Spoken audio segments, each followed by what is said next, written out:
आज हम यमक अलंकार के बारे में जानेंगे। तो देखिए, मैंने आपको पहले बताया था कि हमारे जो अलंकार है वो कितने प्रकार के होते हैं, दो प्रकार के। एक तो शब्द अलंकार और दूसरा अर्थ अलंकार। यानी जहाँ पर शब्द यानी जो सौंदर्य अर्थात चमत्कार है उस शब्द पर आधारित होता है उसे शब्द अलंकार कहते हैं, और जहाँ पर सौंदर्य अर्थात जो उसका चमत्कार होता है अर्थ पर आधारित होता है उसको हम अर्थ अलंकार कहते हैं। तो इस प्रकार से जो शब्द अलंकार है वो उसमें अनुप्रास है, यमक है, ये अलंकार आते हैं। तो ये यमक अलंकार है वही शब्द अलंकार का उदाहरण है, यानी ये शब्द अलंकार कहलाता है। तो हम इसका सबसे पहले लक्षण जानेंगे कि भाई जो यमक अलंकार है इसका लक्षण क्या है। तो देखिए, पहले लक्षण लिखते हैं।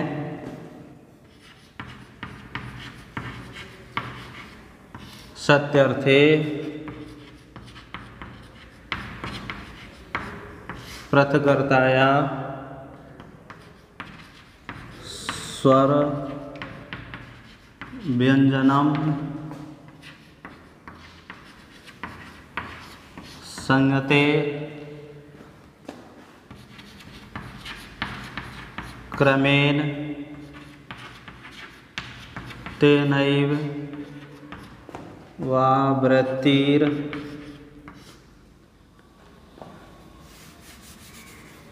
तेनैवा वृत्तिर यमकम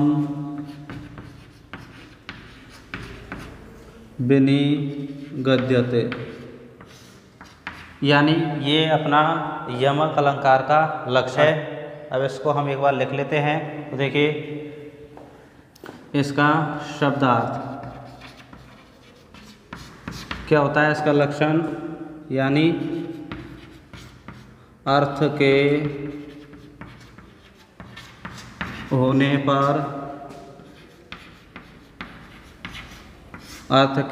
पर परस्पर भिन्न भिन्न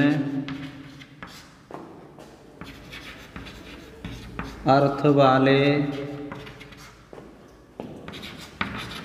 स्वर व्यंजन समूहों की उसी क्रम में आवृत्ति होने से वहाँ यमक अलंकार होता है। तो देखिए, ये जो अपन का श्लोक है यानी जो यमक अलंकार का जो हमारा लक्षण है, तो इसका अर्थ क्या हुआ, सति धन अर्थे, यानी अर्थ के होने पर पृथक अर्थाया, यानी भिन्न भिन्न अर्थ वाले स्वर व्यंजन समुदाय की या उसके समूह की क्रमेण तेने यानी उसी क्रम में आवृत्ति माने आवृत्ति होने से वहाँ यमक अलंकार होता है, अर्थात उसे हम यमक अलंकार कहते हैं।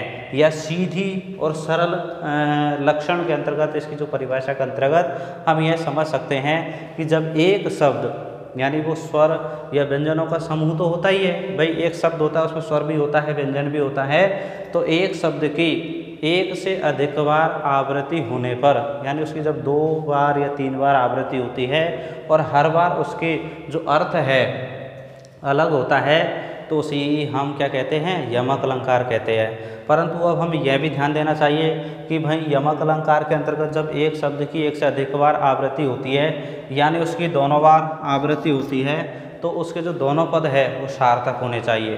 तो हम ये भी इसके अंतर्गत जानेंगे कि देखो, यमक अलंकार में दोनों पद यानी पहला पद और उत्तर पद दोनों पद सार्थक हो सकते हैं। अब देखिए, सार्थक होते हैं का मतलब एक का अलग और दूसरे का अलग।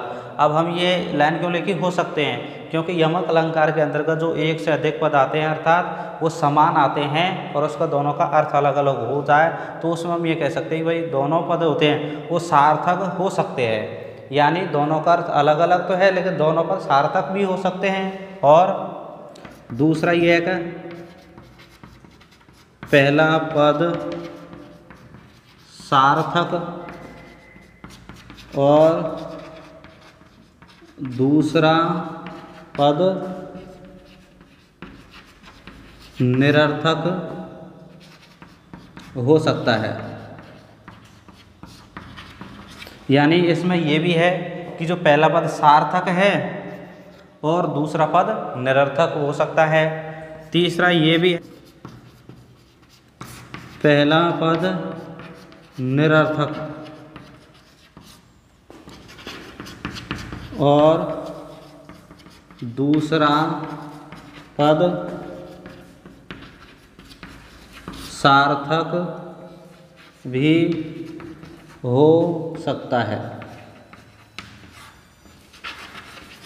ठीक है, ये हमें ध्यान देने योग्य बात है कि भाई जब यमक अलंकार के अंतर्गत एक शब्द की आवृत्ति कई बार होती है तो उसकी जो आवृत्ति होती है, जैसे माना कि एक शब्द की 2 बार आवृत्ति होती है तो दोनों बार उसका अर्थ अलग अलग होता है, यानी शब्द सेम है आवृत्ति 2 बार है, लेकिन इसमें ऐसा भी हो सकता है कि दोनों पदों का अर्थ अलग अलग भी हो सकता है।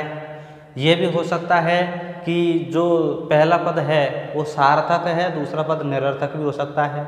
और ये भी है निश्चय हो सकता है कि पहला पद निरर्थक है, दूसरा पद सार्थक भी हो सकता है। और इसमें ये भी हो सकता है कि वो दोनों पद निरर्थक भी हो सकते हैं, ऐसा यमक अलंकार के अंतर्गत आता है। तो आपके लक्षण समझ में आ गया। शतर्थे पृथगर्ताया स्वर व्यंजनम संगते क्रमेण तेनैव आवृत्तिर्यमकम गद्यते, यानी क्रमेण तेनैव आवृत्ति लिखा ना, तो तेनैव आकृति तेनैव क्रमेण उसी क्रम में, यानी अर्थ के होने पर अलग अलग अर्थात परस्पर भिन्न भिन्न अर्थ वाले स्वर व्यंजन समुदाय की उसी क्रम में अगर आवृत्ति हो तो उसे हम यमक अलंकार कहते हैं। तो इस प्रकार से आप सरल भाषा में ये भी जान सकते हैं कि जब एक पद के अंतर्गत एक शब्द एक से अधिक बार आए और उसके अर्थ भी अलग अलग हो तो उसे हम यमक अलंकार कहते हैं। ठीक है, तो आपके लक्षण समझ में आ गया। अब हम इसको उदाहरण के हिसाब से समझते हैं कि उदाहरण में किस प्रकार से ये यमक अलंकार में शब्दों की आवृत्ति होती है, कौन सा पद निरर्थक होता है, कौन सा पद सार्थक होता है। ठीक है, अभी इसको हम मिटाते हैं।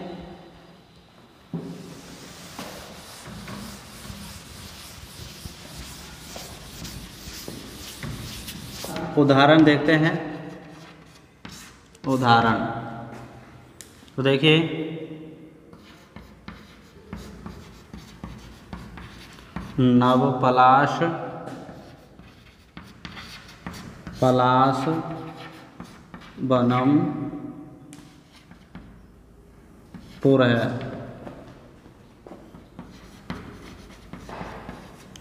स्फुट पराग परागत पंकजम, यानी नव पलाश पलाश वनम पुरः स्फुट पराग परागत पंकजम मृदु लतांत लतांतम एलोकयत, मृदु लतांत लतांतम एलोकयत से सुरभीम सुरभीम सुमनो सुमनो भरई, नव पलाश पलाश वनम पुरः स्फुट पराग परागत पंकजम मृदु लतांत लतांतमैलोकयत से सुरभीम सुमनो भरई, से सुरभीम सुरभीम सुमनो भरई। तो देखिए, ये जो अपना श्लोक है इसका एक बार हम अर्थ देख लेते हैं। नव पलाश पलाश वनम पुरे स्फुट पराग परागत पंकजम मृदु लतांत लतांतमेलोकयत स सुरभिम सुमनोभरै।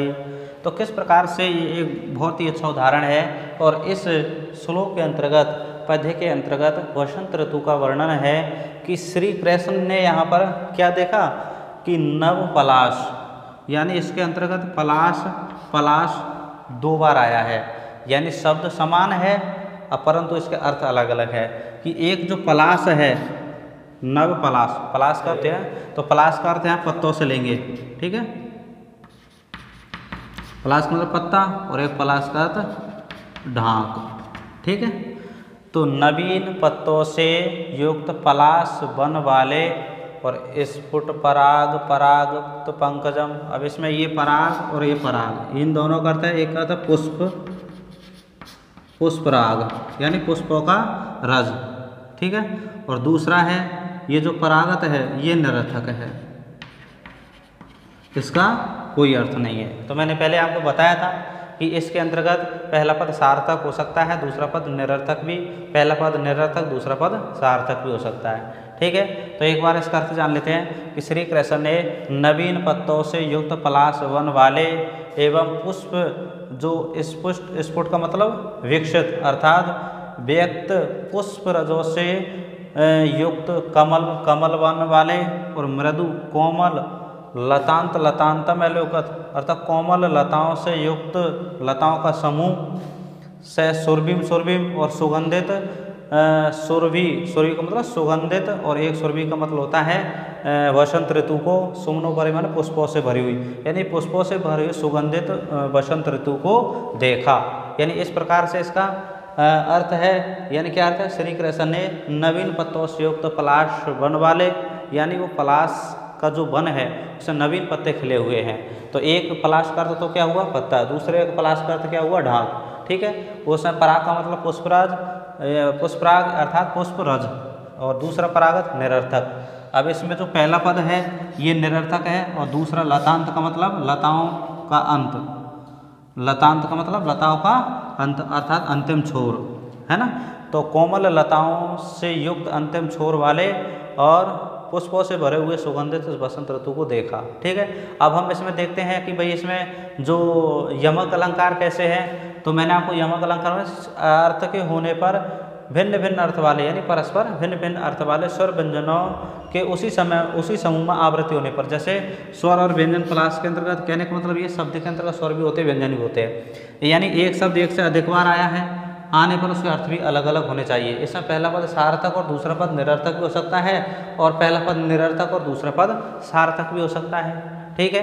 तो इस प्रकार से ये यमक अलंकार का उदाहरण है, उसको स्पष्ट करते हैं। तो जो पहला है पहला चरण, उस पहले चरण में देखिए पलाश, पलाश का जो एक अर्थ है वो तो क्या होता है पत्ता, ठीक है। दूसरा का अर्थ क्या है पलाश ढाक को कहते हैं, ठीक है। दूसरे चरण के अंतर्गत हम देखते हैं एक है पराग यानी पुष्परज, ठीक है। दूसरा इसका अर्थ क्या होता है ये पद निरर्थक है, ठीक है। तीसरे चरण के अंतर्गत देखिए लतांत है तो ये निरर्थक है, ठीक है। और कौन सा है लतांत, लतांत लिख देता हूँ यहाँ पर। ये कौन सा है निरर्थक और अगला कौन सा है सार्थक। अब सार्थक में इस लतांत का मतलब क्या होता है लताओं का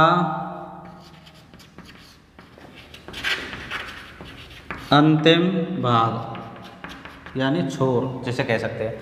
चौथे चरण में हम देखेंगे सुरभि, तो पहले का अर्थ है वसंत ऋतु, ठीक है। और एक दूसरे सुरभि का अर्थ है सुगंधित, यानी हमने देखा कि भाई इस श्लोक के अंतर्गत एक शब्द एक से अधिक बार आया है परंतु उसके अर्थ अलग अलग है। इसमें कुछ पद निरर्थक भी है और कुछ पद सार्थक भी है। तो इस प्रकार से इसमें कौन सा अलंकार है यमक अलंकार है। तो आपके समझ में आ गया होगा।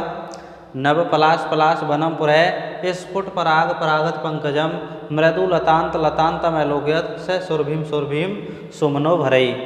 इस प्रकार का सुंदर बसंत ऋतु का वर्णन है। इसमें पलाश शब्द के दो शब्द पलाश हैं, तो इसमें पहले का पत्ता है, दूसरे का ढाक है। शब्द एक अर्थ अलग अलग। पराग परागत में एक पहले का पुष्पराग रज है, दूसरा निरर्थक है। लतांत लतांत में पहला लतांत निरर्थक है, दूसरा पद लताओं का अंतिम छोर। सुरभीम बसंत ऋतु, सुरभीम सुगंधित। तो इस प्रकार से अपना इस श्लोक में कौन सा अलंकार हुआ, यानी यमक अलंकार। तो किसी भी प्रकार के श्लोक में जब पढ़ते हैं तो एक शब्द एक से अधिक बार आता है और आने पर उनके अलग अलग अर्थ होते हैं, तो वहाँ पर यमक अलंकार होता है। ठीक है, धन्यवाद।